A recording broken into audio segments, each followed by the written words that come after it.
Quando o 3i Atlas foi avistado pela primeira vez, parecia apenas mais um viajante interestelar, até que os dados começaram a falhar. Sua entrada no sistema solar ocorreu com velocidade e ângulos impossíveis, navegando entre campos gravitacionais como se estivesse sob controle próprio.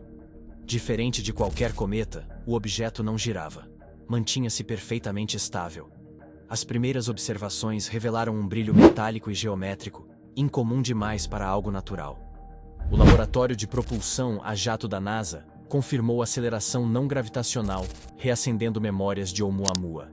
Mas o que o James Webb registrou foi ainda mais inquietante.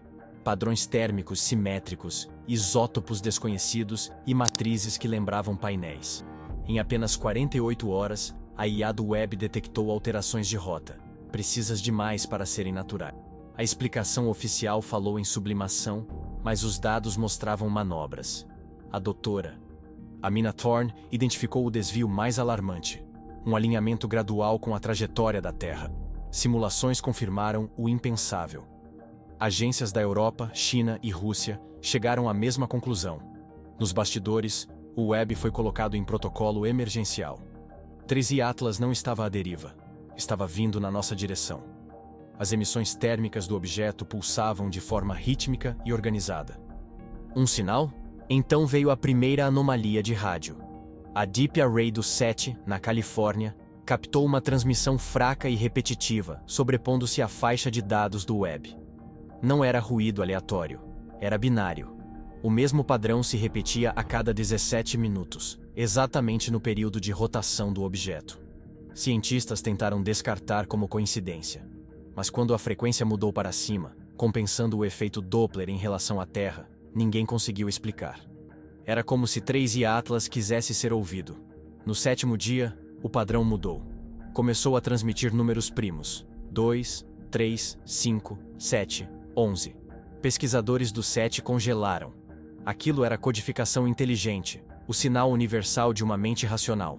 Enviaram os dados para a NASA, que classificou silenciosamente todas as transmissões futuras.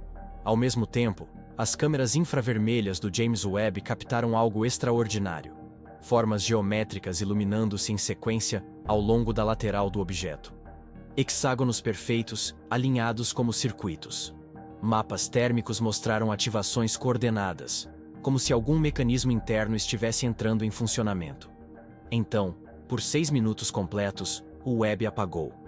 Todos os subsistemas registraram um surto magnético, como se o telescópio tivesse atravessado uma onda invisível. Quando a energia voltou, os dados revelaram que o objeto havia alterado sua velocidade novamente, agora acelerando diretamente em direção à Terra. Nas 48 horas seguintes, o mundo mudou. Astrônomos independentes confirmaram o movimento. Redes de telescópios amadores publicaram imagens comparativas, provando que os dados de trajetória divulgados pela NASA estavam falsificados. A internet entrou em pânico. Hashtags como Incoming Atlas e Webb Alert dominaram o mundo. Agências governamentais correram para recuperar o controle da narrativa. Autoridades insistiram que não havia risco de colisão.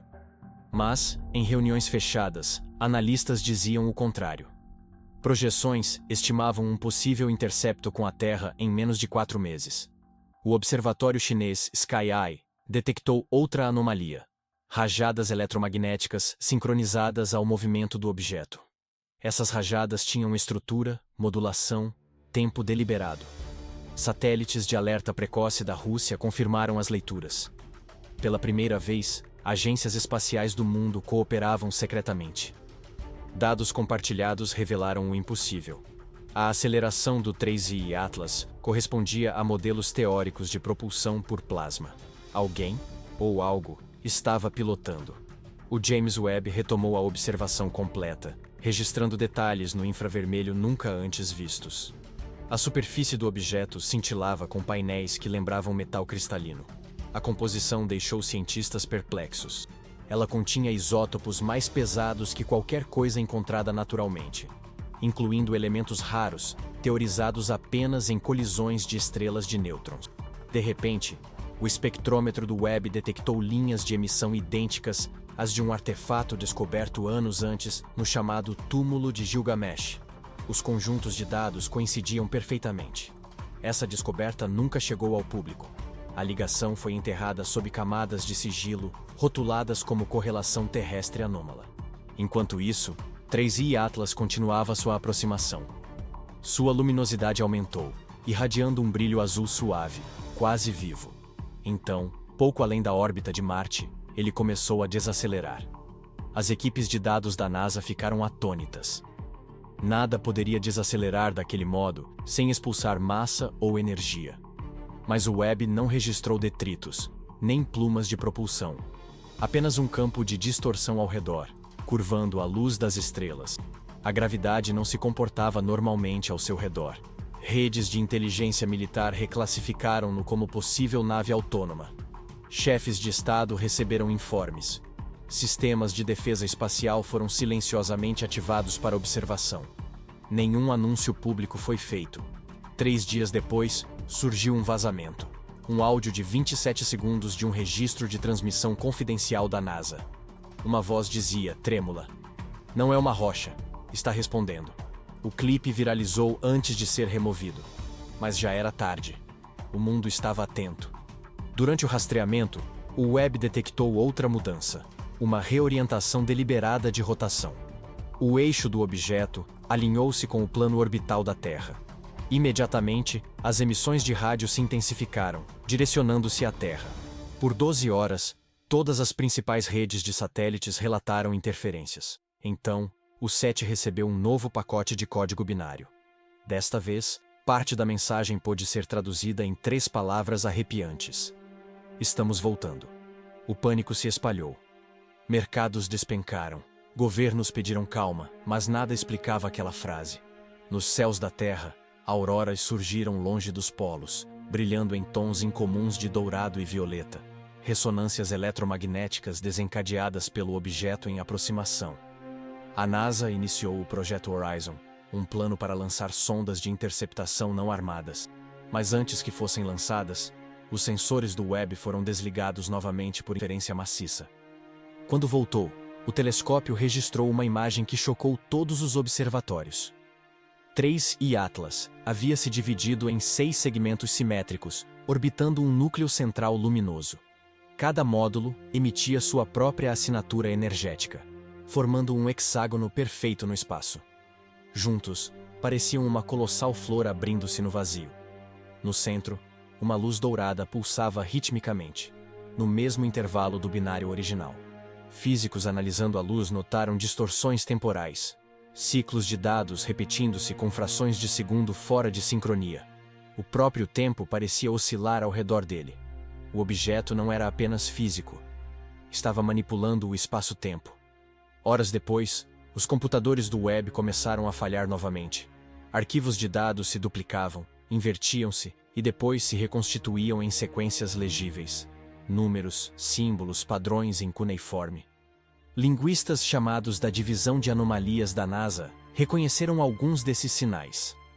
Eles coincidiam com inscrições encontradas sob as areias do Iraque, referências ao retorno dos reis celestes. Ninguém queria acreditar. Teorias que ligavam o objeto a mitos antigos, aos Anunnaki, a histórias esquecidas antes tratadas como fantasia, de repente ganharam força. Mesmo astrofísicos tradicionais admitiram que as coincidências eram impressionantes. À medida que 3i Atlas se aproximava da órbita da Terra, um comunicado global de emergência foi preparado. As Nações Unidas, ao lado de representantes da NASA e da ESA, dirigiram-se ao mundo. De rostos pálidos, confirmaram: o objeto entrou na influência gravitacional da Terra. Ele parece estar realizando manobras controladas. Multidões se reuniram nas cidades, observando o céu. Pela primeira vez, até os céticos ficaram em silêncio. Então, aconteceu. A transmissão binária cessou. Em seu lugar, um único tom puro inundou todas as faixas de frequência, baixo, ressonante, vibrando profundamente na atmosfera. Redes elétricas oscilaram em diversos continentes. Bússolas magnéticas giraram sem rumo. Por 47 minutos o tom persistiu, sincronizado com o campo magnético da Terra. Durante esse período, Sensores sísmicos registraram microtremores ao redor do planeta, pulsos sincronizados, como se toda a Terra estivesse sendo escaneada. Cientistas compararam os dados a mapeamento sonar. O objeto estava nos sondando. E então, silêncio. Webb, Hubble e todos os sensores orbitais não registraram mais nada. A luz de 3I Atlas desapareceu. Por 6 longas horas, permaneceu invisível. Depois reapareceu de repente entre a Terra e a Lua, imóvel, sem rotação, apenas silêncio. Os sistemas emergenciais de imagem do Webb, funcionando em meio à estática, capturaram uma visão arrepiante. Enormes aberturas circulares se abrindo em cada módulo, todas voltadas para a Terra. No interior, símbolos tênues brilhavam, linhas em cuneiforme formando palavras antigas. Uma tradução confirmada posteriormente por linguistas dizia: despertar concluído. O último sinal que o Webb transmitiu antes de seus instrumentos entrarem em sobrecarga foi uma imagem comprimida. Ela mostrava algo dentro do núcleo central, um mecanismo vasto e intrincado, lembrando ao mesmo tempo máquina e forma de vida, cercado por filamentos de plasma moldados como asas. Em seguida, a transmissão foi interrompida. O telescópio James Webb saiu permanentemente do ar. Nos dias seguintes, fenômenos estranhos tomaram o planeta. Auroras ondularam sobre regiões equatoriais. Relógios perderam sincronização. Sistemas de GPS falharam intermitentemente. A ressonância Schumann, o pulso eletromagnético natural da Terra, dobrou de frequência pela primeira vez na história registrada. Governos declararam tratar-se de uma anomalia solar, mas os cientistas sabiam que não era isso. Algo estava interagindo com o planeta em uma escala inimaginável. Dias se passaram sem novas comunicações. 3I Atlas permaneceu imóvel, brilhando fracamente em vermelho contra as estrelas. Agências espaciais mantiveram vigilância constante, mas não divulgaram imagens. Então, de repente, o objeto escureceu por completo, desaparecendo de todos os sensores. Durante semanas, a especulação dominou o mundo. Alguns diziam que ele havia partido. Outros afirmavam que havia se ocultado. Fóruns conspiratórios sussurravam que agências de elite haviam estabelecido contato secreto. Mas um fato permanecia incontestável. Antes de desaparecer, o objeto transmitiu um último pacote criptografado diretamente ao Webb. A NASA jamais o divulgou. Apenas rumores sobreviveram. Diziam que o último arquivo continha uma única imagem reconstruída pelos sensores moribundos do Webb. Alguns afirmavam que ela mostrava uma estrutura colossal, circular, enterrada sob as areias do Iraque, brilhando suavemente em resposta ao sinal vindo do espaço. Outros diziam que mostrava algo completamente diferente. Um reflexo, uma forma observando de volta através da lente, não do espaço, mas de dentro da própria Terra. E foi assim que terminou a história do James Webb. Ou talvez, foi aí que ela realmente começou. Após o apagão do Webb, todas as grandes agências silenciaram. Os servidores de dados do telescópio foram apreendidos em poucas horas pelo Comando Espacial dos Estados Unidos. Até os arquivos espelhados da Agência Espacial Europeia foram desligados. Cientistas que tiveram acesso à telemetria bruta descreveram algo que nunca tinham visto antes. Código autoalterável dentro dos próprios discos de armazenamento do Webb, como se o telescópio tivesse tentado reescrever seus dados finais. O arquivo criptografado, conhecido internamente como Sequência X de 17, tornou-se o documento mais sigiloso da astronomia moderna. O pouco que vazou o descrevia como uma anomalia visual e espacial, contendo geometria autorreferencial. Ninguém fora da agência sabia o que isso significava. Mas para os que viram até fragmentos, já era suficiente para assombrar seus sonhos. Sussurros entre pesquisadores afirmavam que a imagem não apenas mostrava algo. Ela respondia quando era observada. O padrão mudava dependendo do tempo de exposição, criando o que alguns chamaram de um ciclo de retroalimentação óptica. Analistas militares rotularam como mídia cognitiva reativa. Seja o que fosse, os sensores do Webb não haviam falhado. Haviam sido transformados. Enquanto isso, astrônomos amadores ao redor do mundo continuavam escaneando a região onde 3I Atlas havia sido visto pela última vez. Alguns afirmavam captar picos de energia tênue entre a Terra e a Lua. Outros insistiam que viam distorções na luz das estrelas, como ondulações de calor no vácuo gelado. A NASA negava publicamente qualquer vestígio restante. Mas, em privado, uma pequena força-tarefa chamada Argus foi criada para vigiar. Semanas se passaram. A vida retomou um ritmo hesitante. Governos pediram calma. A imprensa empurrou o assunto para baixo de disputas políticas. Mas coisas estranhas continuaram acontecendo. Magnetômetros ao redor do planeta registraram oscilações rítmicas, pulsos que se repetiam a cada 47 minutos. O mesmo intervalo do tom original. Cientistas no Japão detectaram flutuações gravitacionais na órbita lunar. Sutis, mas mensuráveis. Uma sonda no lado oposto de Marte falhou, enviando imagens de padrões hexagonais brilhantes no espaço antes de desligar. Os padrões coincidiam com os de 3I Atlas. No Iraque, perto do chamado Túmulo de Gilgamesh, instrumentos sísmicos registraram vibrações subsônicas. Moradores relataram um zumbido baixo à noite e ar do deserto tremulando como se carregado de energia. Equipes, sob o pretexto de restauração arqueológica, chegaram ao local com apoio de aviões sem identificação. O que quer que estivessem recuperando nunca foi revelado. 3 meses depois, em uma noite fria no Chile, o Atacama Array detectou algo impossível. Um eco gravitacional maciço, idêntico ao que o Webb havia registrado de 3I Atlas. Mas desta vez, o eco veio não do espaço, e sim debaixo da crosta terrestre. Os dados mostraram um pulso emanando do manto, como se algo estivesse respondendo de dentro.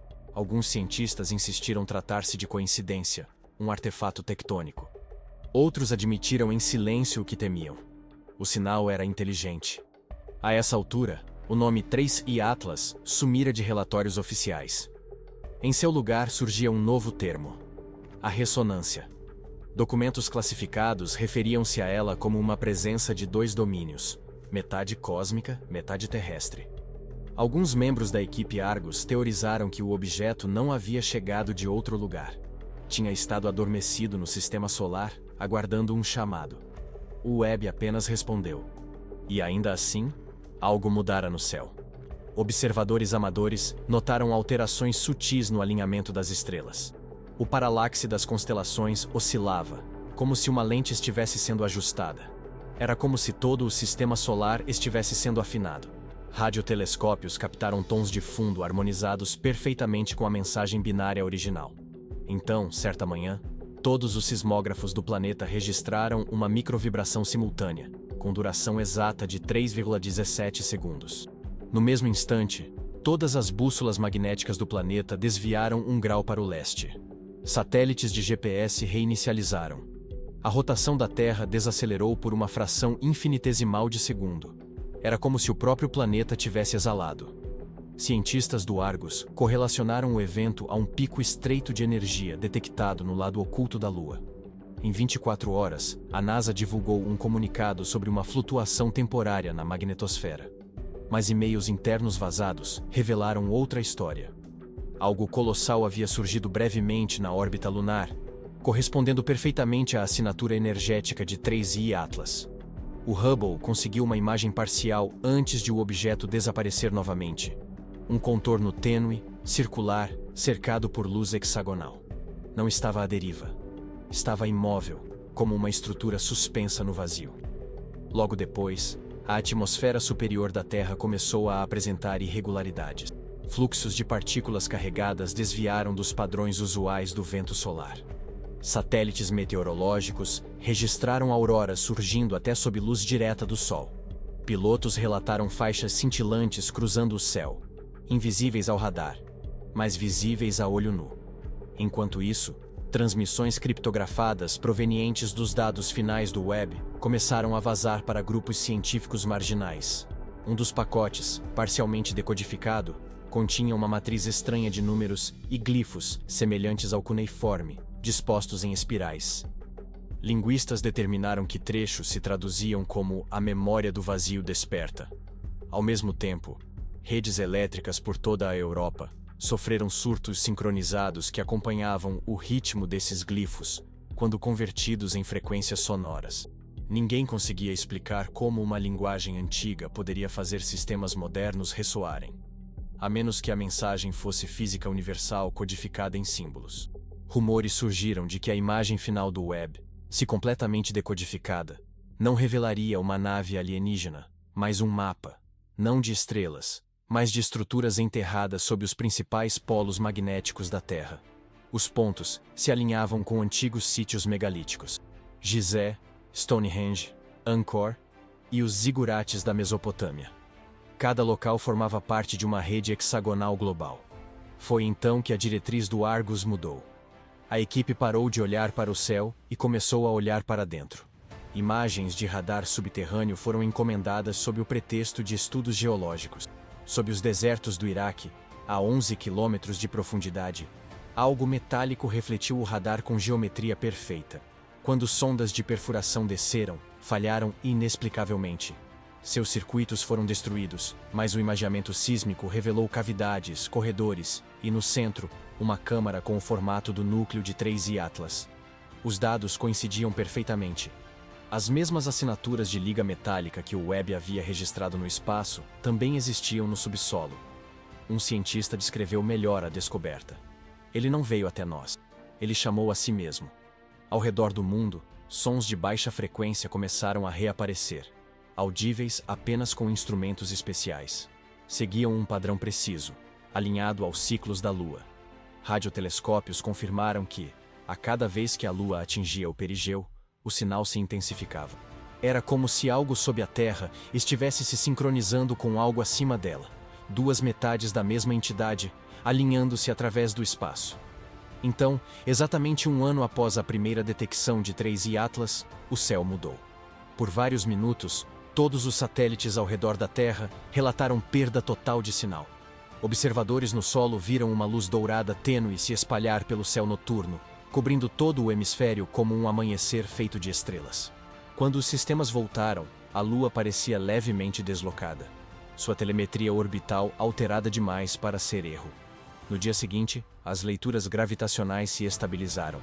Mas algo novo surgiu no último campo de observação conhecido do Webb. Uma leve névoa vermelha formando um contorno circular.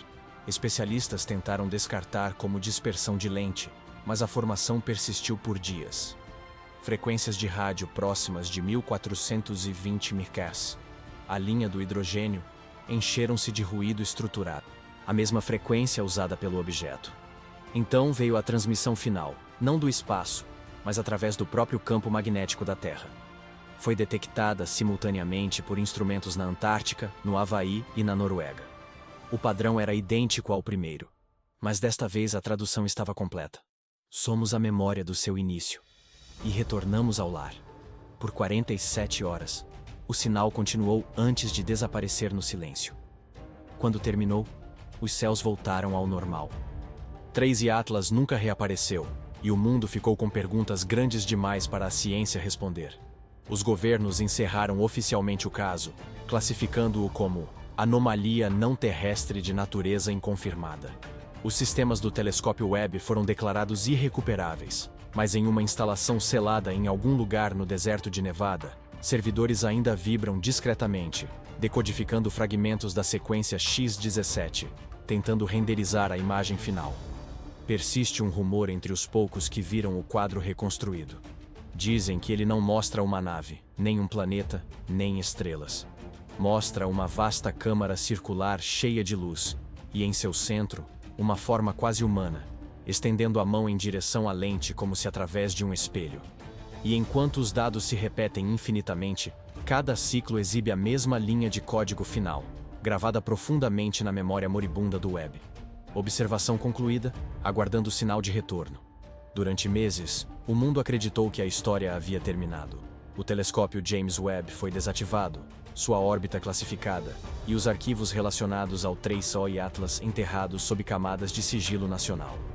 Mas padrões estranhos começaram a ressurgir no céu. Espectros de luz tênues invisíveis para a maioria dos instrumentos, mas visíveis ao olho humano ao amanhecer e ao anoitecer. As pessoas passaram a chamá-los de anéis carmesim. No início, apareciam apenas em grandes altitudes. Pilotos relatavam halos concêntricos pairando silenciosamente acima das nuvens, brilhando em vermelho e dourado. Controladores de tráfego aéreo os descartavam como refração atmosférica, mas câmeras não conseguiam capturá-los. Somente os olhos humanos percebiam os clarões. como se o fenômeno interagisse diretamente com a consciência. Ao mesmo tempo, zumbidos sísmicos ressurgiram no subsolo terrestre, agora mais suaves, quase hipnóticos. Arqueólogos em sítios antigos detectaram picos eletromagnéticos, e um drone no sul do Iraque registrou um pulso de luz emergindo de uma fenda. O mesmo padrão hexagonal visto em 3I Atlas. Instantes depois, observatórios ao redor do mundo registraram clarões idênticos na superfície lunar. Sondas enviadas para investigar encontraram apenas novas depressões perfeitas, crateras hexagonais impossíveis de serem naturais. Rumores começaram. O fenômeno não havia cessado, apenas avançado para sua próxima fase. A sequência X17 não era uma mensagem, era um código de ativação. E o que despertou não estava no céu, mas nas profundezas da Terra. O Polo Norte magnético acelerou seu deslocamento. Migrações de animais se desorganizaram. Satélites perderam sincronização. Até o Sol passou a pulsar no mesmo ritmo do antigo sinal Atlas. Enquanto o objeto permanecia invisível, uma teoria inquietante ganhou força. Tri-Atlas não sumiu. Ele atravessou, fundiu-se a outra dimensão, deixando um eco persistente no espaço-tempo. Nos últimos dados do Webb, analisados pelo grupo Argus, a tradução dos glifos cuneiformes revelou algo ainda mais perturbador. Os símbolos não significavam aguardando retorno, mas aguardando despertar. Isso mudava tudo. A mensagem não tratava de chegada, mas de ressurreição. Algo ancestral, enterrado sob a terra, talvez a origem do que chamamos de deuses. No primeiro aniversário do desaparecimento do objeto, um radiotelescópio australiano captou um novo sinal. Não vinha do espaço, mas do núcleo terrestre. Era a mesma sequência binária do Webb, agora invertida, como um eco vindo de dentro do planeta. Cientistas o descreveram como uma onda harmônica viva, quase bela. Mas havia algo mais, escondido nas frequências baixas, um sussurro humano, claro e impossível. Nós nunca partimos. E então, sob as areias do Iraque, sensores registraram movimento.